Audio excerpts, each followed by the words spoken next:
Après l'audition de Vincent Bolloré, c'était Cyril Hanouna qu'on auditionnait à l'Assemblée nationale. Alors, même stratégie, je raconte ma vie, même victimisation, on fait le point.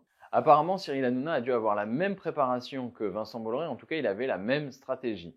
Gagner du temps et pour ça, d'abord, raconter sa vie. Alors, Vincent Bolloré, il nous a parlé de sa Bretagne et du fait qu'il avait hérité d'une petite cuillère en argent. En novembre 18, mon arrière-arrière-grand-père, le général Francfort, est mort en servant la messe canonné dans l'église Saint-Gervais par la grosse Bertha. On doit faire sa foi. On va devoir se cantonner à des réponses courtes, même si c'est très très important. Non, mais Cyril Hanouna, lui, nous a parlé de Tunisie et du fait que c'était plutôt une histoire d'ascension sociale, mais la stratégie était la même, parler de soi. Moi, je me suis fait, je connaissais personne dans la télé, donc j'ai gravi les échelons comme ça, et aujourd'hui, c'est vrai que voir tout ce qu'on a fait, et le succès de cette émission, et même être ici aujourd'hui, que ce soit pour mes parents ou pour moi, ça reste quand même incroyable. Moi, mes parents, ils sont arrivés de Tunisie en 68. Ma mère travaillait à l'usine pour payer les études de mon père. Et c'est vrai qu'aujourd'hui, me voir à la télévision tous les soirs, pour eux, ça a été, c'est incroyable, c'est un rêve pour eux. Donc, Cyril Hanouna parlait de soi, d'ailleurs, c'est l'essentiel de cette audition. Il nous a expliqué à quel point il était formidable et que d'ailleurs il y avait du public parce qu'il était formidable, etc., etc. Ça n'a pas arrêté. Vous savez, le succès de l'émission, comme je vous l'ai dit, c'est beaucoup ma personnalité. Donc forcément, je vous dis, toutes les personnes qui travaillent avec moi sont derrière moi. D'ailleurs, le président aurait mieux fait de le couper dans ces cas-là. Ça nous aurait donné du temps pour lui poser des vraies questions. C'est d'ailleurs tellement évident qu'à plusieurs reprises, il fait entendre que si les gens réussissent, c'est parce qu'ils l'ont rencontré ou parce qu'ils sont allés sur son plateau. Il est allé même jusqu'à dire que Aya Nakamura avait réussi grâce à lui. Et puis récemment, Aya Nakamura, ça vous a pas plu qu'elle vous critique, alors vous avez publié un tweet truqué à l'antenne et vous avez dit c'est moi qui l'ai lancé. Donc vous avez l'air de considérer que les gens qui passent par votre émission, tous, vous sont redevables et sinon, en fait, sont sous le coup d'éventuelles représailles. Est-ce que c'est des formes de clauses de non-dénigrement, mais qui seraient implicites en réalité, qui n'auraient pas été signées, mais qui feraient que toute personne qui passerait chez vous serait susceptible d'être ensuite lynchée dans une émission qui est censée, au départ, être l'émission qui fait parler tout le monde et avec la liberté. Merci Mme Legrain. Comme Vincent Bolloré, il a tutoyé le complotisme en nous expliquant qu'il y avait quelques forces occultes, sans doute, qui étaient en train d'essayer de l'éjecter du PAF, de le faire sortir de la télévision parce qu'il dérange. Je suis sur la même lignée que Vincent Bolloré. Il y a, je le pense vraiment, il y a un acharnement sur C8.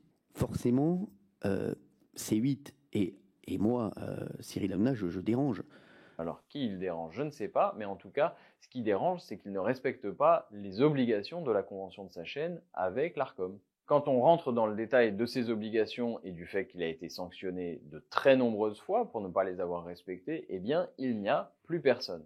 Quand on lui demande, par exemple, pourquoi autant de condamnations pour sexisme, alors là, il nous fait la bonne remarque, bien traditionnelle, mais je ne peux pas être sexiste parce que j'ai une maman, j'ai une sœur. Évidemment, tout ça est ridicule. Vous savez, moi, j'ai un grand respect pour les femmes. J'ai une maman, j'ai une sœur, et elles m'ont appris à respecter les femmes, à aimer les femmes, et à savoir que sans les femmes, le monde ne tournerait pas. Donc vous savez, tous les jours, je me lève le matin en me disant ce que je peux faire pour les Français et qu'est-ce que je peux faire pour les femmes.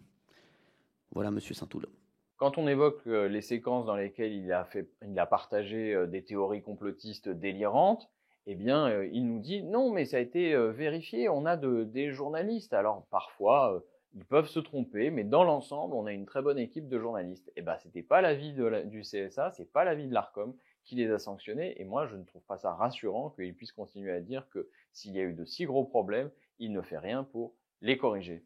Un moment intéressant, c'est quand Cyril Hanouna nous explique qu'il fait de l'infotainment, information et divertissement. C'est un format relativement banal, mais c'est au service en réalité d'un projet politique, parce que si vous mettez tellement de divertissement et un petit peu d'information, vous laissez croire au public qu'il n'y a pas besoin d'aller chercher de la vraie information, celle faite par des journalistes qualifiés, qui revérifient, qui recoupent leurs sources, alors que précisément, chez Hanouna, on ne recoupe pas ses sources, on ne vérifie pas l'information et on balance ce qui se trouve sur Twitter. Évidemment, au cœur de l'audition, il y avait la question de la relation entre Hanouna et Bolloré.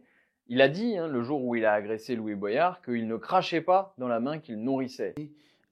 Sachez, Monsieur Guiraud, que moi, quand je suis invité chez quelqu'un, je viens pas cracher dans sa nourriture. Évidemment, ça pose un grave problème d'indépendance. Ça fait partie des obligations qui figurent dans la convention entre la chaîne et l'Arcom.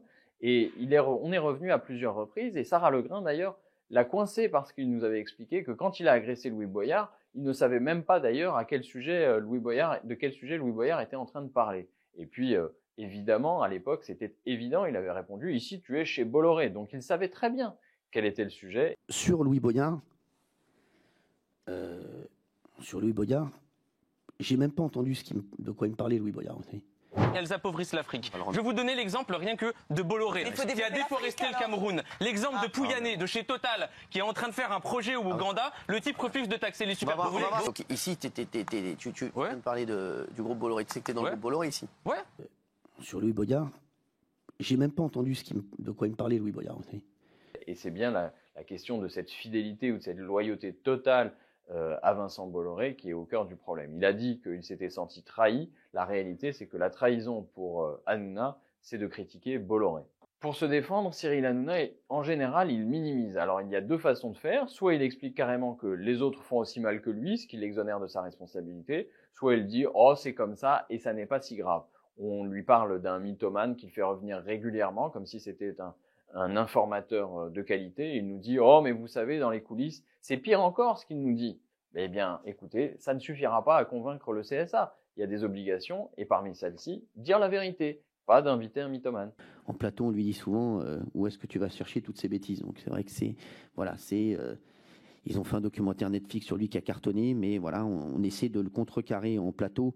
Après, sachez que quand il vient, on essaie d'arrêter tout de suite quand il veut dire des bêtises. Sachez que en coulisses, il en dit énormément plus. Voilà, ou bien quand après, Marco, c'est Marco, et les gens l'aiment aussi pour ça. Alors Cyril Hanouna, il a essayé d'utiliser cette audition pour en faire un spectacle. Il a préparé des phrases qu'il a utilisées ensuite pour son émission le soir. En résumé, Cyril Hanouna a cherché à tourner cette audition en dérision. Il avait préparé des petites phrases qu'il allait pouvoir réutiliser dans son émission le soir. Vous suivez Louis Boyard sur les réseaux, madame? Oui. Monsieur Hanouna, je suis désolé, c'est les députés qui posent les questions ici. Il y avait plus que 2 questions. Hein. Il y en avait une petite dizaine, mais bon, c'est pas grave. Vous avez dépassé le temps, madame. Si vous aviez été dans Fort Boyard, vous auriez perdu la clé, madame. J'ai un tweet là qui vient d'arriver de Guillaume Mélanie pour soutenir. Monsieur Hanouna, on n'est pas censé avoir d'interaction avec. C'est vraiment très important que vous répondiez. Je vois tout le monde avec son téléphone. Hein. Je vais les confisquer. Non, mais je vous le dis. Je pourrais pas répondre à toutes les questions parce que je m'en souviens pas. J'ai pas une bonne mémoire, malheureusement. Eh bien, je ne suis pas sûr que ce soit une bonne stratégie parce que il a surtout fait la démonstration du fait que ses obligations auprès de l'Arcom ne l'intéressaient pas et qu'il n'était pas décidé à les respecter. Bon, je crois que l'Arcom va regarder avec intérêt en réalité cette audition et que quand, dans les mois qui viennent, la question se posera de renouveler l'autorisation de C8, eh bien peut-être que cette audition jouera dans la balance.